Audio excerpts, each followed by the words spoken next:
Assalamualaikum warahmatullahi wabarakatuh.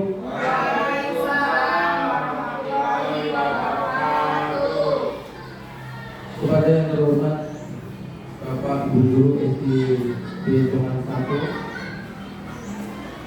Di sini nanti saya akan memaparkan RTL atau rencana tindak lanjut untuk olahraga tradisional. Sebelum saya memaparkan presentasi yang sudah PPT yang sudah saya buat, mari kita berdiri bersama untuk menyanyikan Indonesia Raya.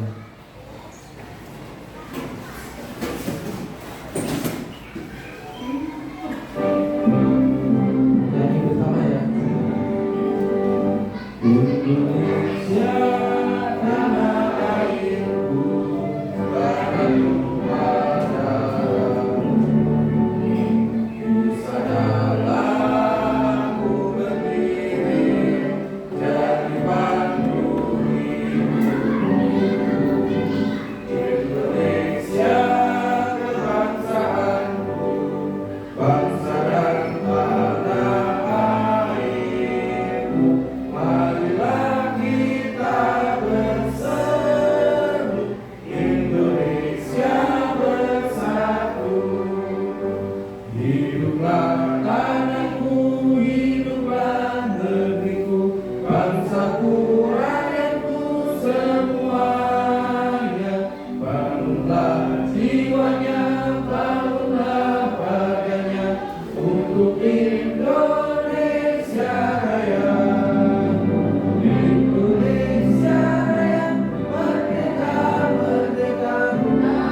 saya akan memaparkan rencana tindak lanjut bermain seru, sehat dan melestarikan olahraga tradisional Gobak Sodor.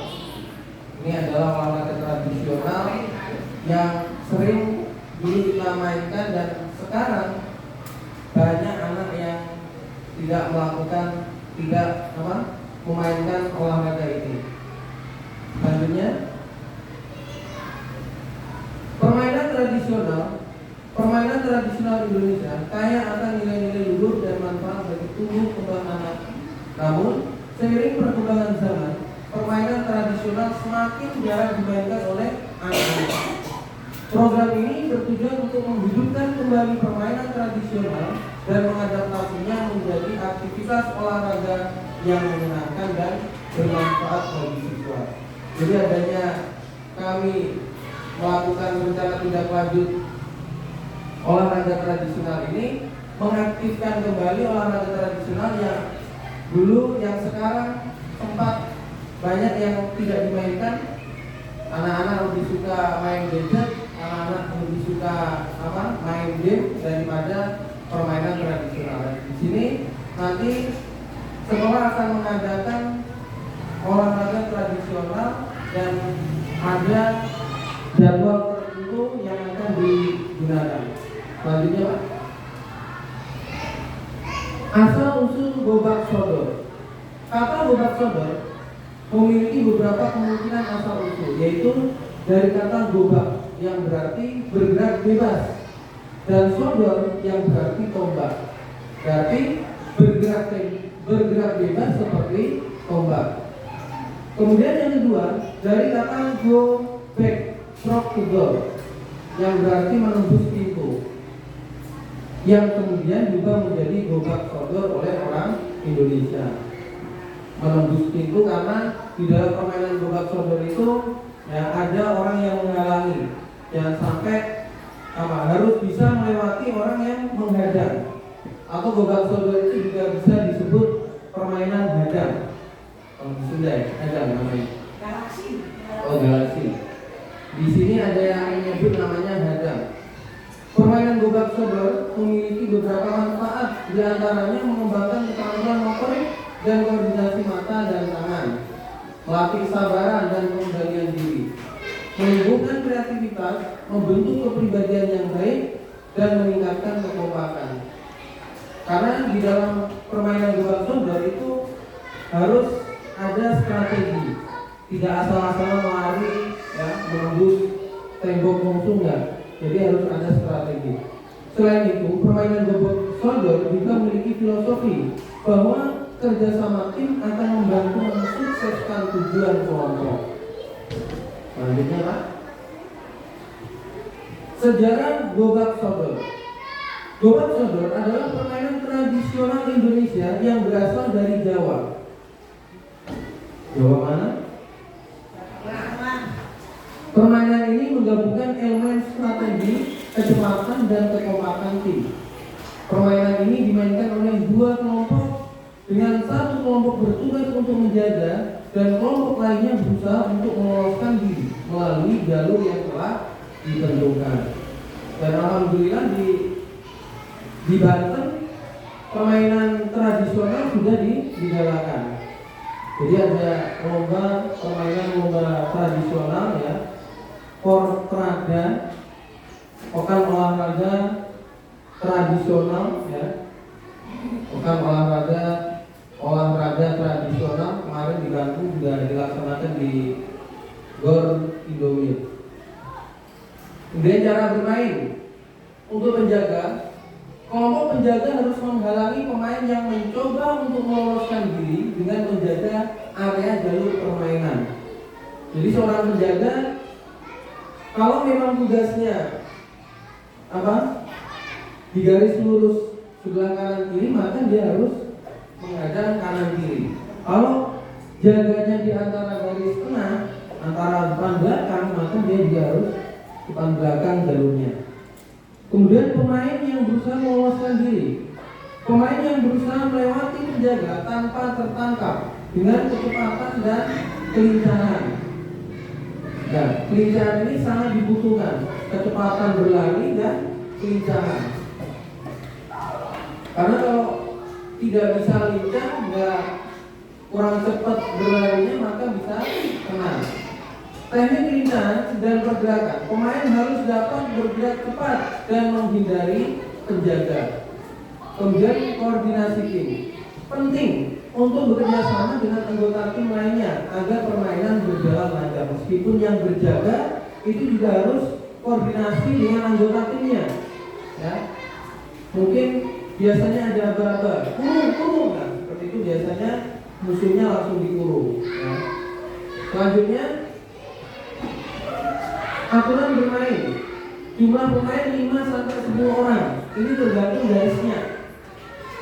Kalau kotaknya ada 4 kotak, ya, 4 kali 2, maka pemainnya 5. Kalau kotaknya 5 kali 2, ya, 5 kali 2, maka pemainnya ada 6. Atau kalau dibikin sederhana, orangnya cuma 6 orang, maka dibikin kotaknya 2 kali 4. Ini kotak. Ya. Berarti nanti yang jaga pinggir ada 2, yang tengah ada 1. Pemain yang berusaha meloloskan diri, pemain yang berusaha melewati penjaga tanpa tertangkap dengan kecepatan dan kelincahan. Kemudian posisi, satu tim berfungsi sebagai penjaga, sementara tim lainnya berusaha meloloskan pemain melalui jalur yang telah ditentukan. Aturan umum, pemain yang mencoba meloloskan diri harus melewati garis atau jalur yang dijaga. Penjaga berusaha menangkap pemain lawan yang berusaha meloloskan diri. Pemain yang tertangkap harus kembali ke titik awal atau menjadi bagian dari tim menjaga. Tim yang berhasil meloloskan semua pemainnya ke jalur yang ditentukan dianggap menang. Jadi untuk aturan ini banyak sekali aturannya. Aturannya bisa dimodifikasi, mau yang kena satu kemudian gantian berjaga, atau kena satu yang kena itu harus berhenti bermain juga bisa. Ya, untuk aturannya ini tergantung peraturan permainannya, tergantung kesepakatan masing-masing. Selanjutnya, tujuan program. Adanya pembuatan program rencana tindak lanjut olahraga tradisional di sini tujuannya untuk melestarikan permainan tradisional Indonesia dan menanamkan rasa cinta terhadap budaya bangsa. Yang kedua, meningkatkan aktivitas fisik dan kesehatan siswa. 3. Mengembangkan keterampilan sosial seperti kerjasama, komunikasi, dan sportivitas. Yang keempat, memperkuat rasa kebersamaan dan kekompakan antar siswa. Jadi untuk zaman sekarang ini banyak sekali kita jumpai ya, jarang sekali anak yang bermain di pelataran rumah, bermain dengan teman-temannya, jarang. Untuk permainannya mereka lebih milih main di dalam rumah. Main apa kira-kira? Main HP. Kemudian main HP itu juga sama, kelihatannya bareng-bareng, duduknya bersampingan, tapi apa? Mereka ngobrol kan? Tidak. Dan tujuan adanya olahraga tradisional ini nanti di sekolah akan digalakkan supaya anak-anak itu mengetahui olahraga tradisional, bisa diterapkan di sekolah maupun diterapkan di rumahnya masing-masing untuk mengurangi gadget, untuk mengurangi kecenderungan apa? Terlalu sering memakai HP. Selanjutnya, capaian, langkah dan hasil yang diharapkan. Untuk capaiannya, siswa mengenal permainan tradisional gobak sodor. Untuk pencapaiannya diharapkan siswa mengerti permainan gobak sodor. Bahwasanya gobak sodor itu termasuk permainan tradisional. Yang kedua, siswa mampu memainkan permainan tradisional gobak sodor dengan benar. Capaian yang kedua, siswa bisa memainkan gobak sodor, bisa tahu aturannya. Yang ketiga, siswa menunjukkan sikap sportif dan menghargai perbedaan, mau menerima kekalahan, mau lapang dada ketika kalah, ya, tidak sombong ketika menang. Itu adalah tujuan dari capaian permainan tradisional. Kemudian langkah-langkahnya, siswa dapat menyebutkan nama, aturan dan cara bermain permainan gobak sodor. Berapa orang, kemudian aturannya apa aja, bentuk lapangannya seperti apa. Kemudian siswa dapat mengikuti aturan permainan dan bekerja sama dengan teman dalam bermain. Yang ketiga, siswa dapat menerima kemenangan dan kekalahan dengan lapang dada, menghargai pendapat teman. Yang ketiga, hasil yang diharapkan. Hasil yang diharapkan dari permainan gobak sodor, bermain permainan tradisional, yaitu mengadakan kegiatan pelatihan permainan tradisional, kemudian membuat turnamen mini permainan tradisional. Alangkah baiknya jika di sekolah juga diadakan permainan atau turnamen gobak sodor. Yang kedua, mengadakan diskusi tentang nilai-nilai yang terkandung dalam permainan tradisional, memberikan penghargaan kepada siswa yang menunjukkan sikap sportif. 3. Mengadakan lomba olahraga tradisional gobak sodor. Kalau di daerah Cilegon, ya, di Serang itu Banyak sekali ketika Agustusan ya, ketika hari-hari besar mereka mengadakan perlombaan tradisional ya, seperti gugak sodor, kemudian tarik tambang, ada apa lagi? Masih banyak lagi. Selanjutnya, struktur program dan mitra dalam komunitas belajar. Struktur program, jenis program ada co-kurikuler. Kemudian skala program untuk seluruh siswa kelas 5. Kemudian pengaturan program dilaksanakan di halaman sekolah pada minggu pertama di bulan Oktober. Sekarang bulan apa? Tahun depan. Mitra dalam Kombel. Yang pertama kepala sekolah. Kombel itu komunitas belajar ya, kalau nggak tahu. Kepala sekolah sebagai penasehat dan fasilitator dalam komunitas belajar. Kemudian guru PJOK dan rekan sejawat berdiskusi bersama dalam mengembangkan materi, penugasan dan evaluasi. Ya, mangga. Bapak Ibu guru bisa disambi ya, yang mau nyemil boleh. Kemudian guru kelas berdiskusi bersama dalam mengembangkan konten untuk presentasi. Komunitas belajar berdiskusi bersama untuk memfasilitasi pembuatan karya dan pelaksanaan SEM kepada siswa. SEM itu System Education modul ya. Jadi SEM itu menjadikan anak murid untuk melakukan kegiatan sendiri. Contohnya eskul. Jadi yang mengelola adalah anak murid. Jadi nggak hanya gurunya yang menjadi panitia, termasuk muridnya juga menjadi panitia. Murid menjadi panitia dan juga menjadi peserta. Selanjutnya, kapasitas yang dimiliki kelas atau sekolah. Asset based thinking. Yang pertama manusia, kepala sekolah, guru dan siswa. Yang kedua, halaman sekolah serta alat pendukung lainnya seperti garis. Sosial, adanya aturan di sekolah yang berdampak kepada seluruh lingkungan, berada di pedesaan, pasar sehingga mudah mencari bahan untuk peralatan permainan tradisional. Finansial, dana bos. Kemudian politik, kebijakan kepala sekolah, komite dan puskesmas. Agama dan kebudayaan, yaitu jenis permainan tradisional daerah. Selanjutnya,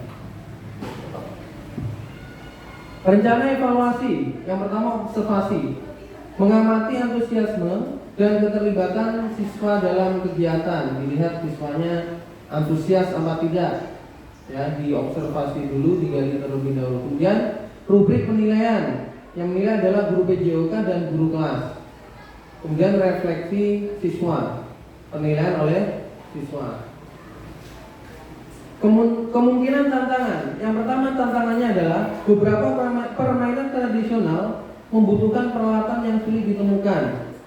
Siswa kurang tertarik dengan permainan tradisional yang dianggap kuno. Lebih suka bermain HP, lebih suka bermain yang lain, mungkin lebih suka main bola daripada permainan tradisional. Adapun solusinya, membuat peralatan permainan sederhana dari bahan-bahan yang mudah didapat.